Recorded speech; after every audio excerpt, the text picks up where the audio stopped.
Let us welcome Ethel Branch from the Navajo Nation Department of Justice, the Navajo Nation's Attorney General.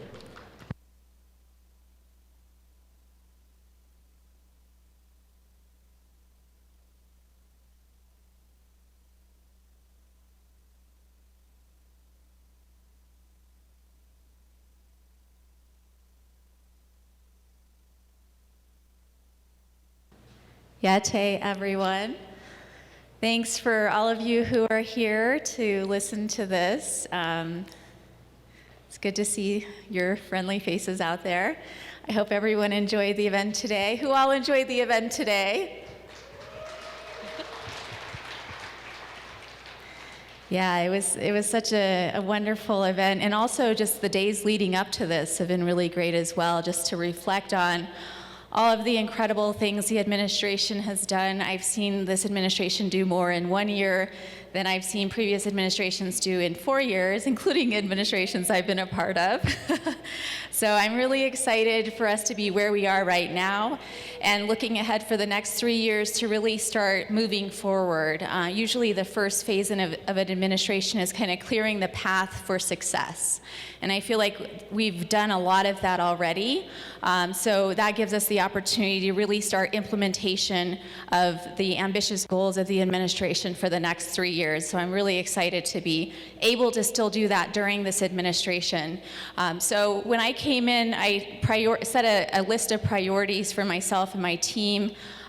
Each of my units, I have 7 units within the Department of Justice, and then I also oversee the Office of the Prosecutor. I do have a very deep bench of additional leadership at the department. I couldn't do my work without my deputy here, Heather Claw, who does a really fantastic job of making sure things continue to move forward at the Department of Justice, and allows me the opportunity to really focus on the priority projects that I want to advance.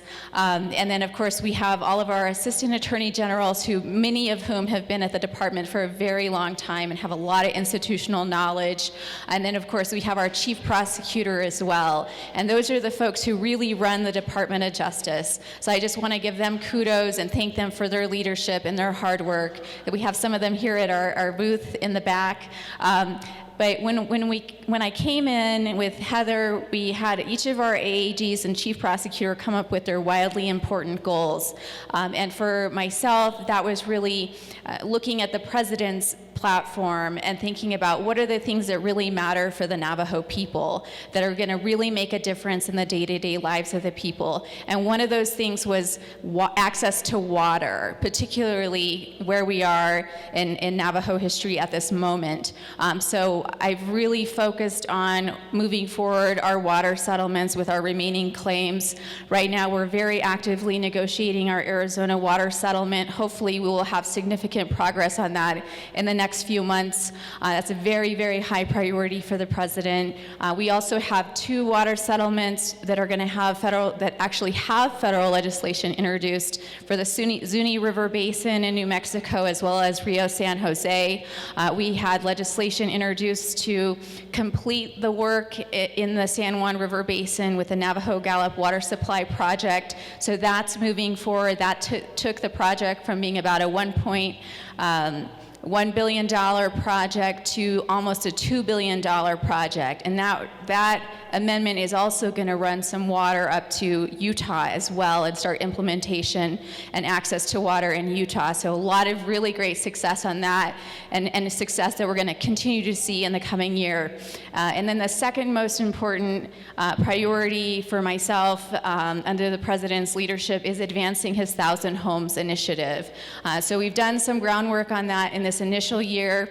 You saw the president run through the list of the projects that we're going to try to streamline and move forward as quickly as possible in a collaborative manner. So that's going to take a lot of my time in the coming months. We've had great progress on that so far. And then another big goal is to maximize the funds that come to the nation. And some of that's the work that my team does in helping negotiate the 638 contracts, and then also making sure that we don't lose any of that funding that we've already received. We have our AAG from our tax and finance unit here, Mel Rodas, at our booth. I want to acknowledge him for the tremendous work that he's done to prevent the loss of CARES Act dollars to the nation, as well as the work that he's doing to make sure that we're able to fully utilize ARPA dollars. The DAG also is working very hard on that, and to minimize loss of that going forward.